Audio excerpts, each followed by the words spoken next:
To customize a touch gestures on Sony WF-C510, first you need to open a sound control app on the smartphone device that is currently connected with your earbuds.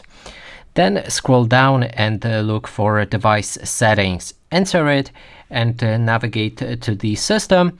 Right here you can click on the gear icon right there on the gestures, and now you can customize features for the left one and right one as well. The left one is marked with the dark color and the right one is marked with the red.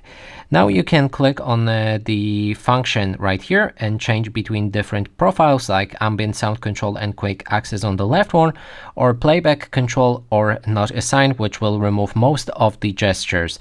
And there's also right one. You can do the same right here. I'm just gonna set it as not assigned, but that is basically everything that you can do here to customize those settings, as you cannot change the individual options, as you can see. And that is everything.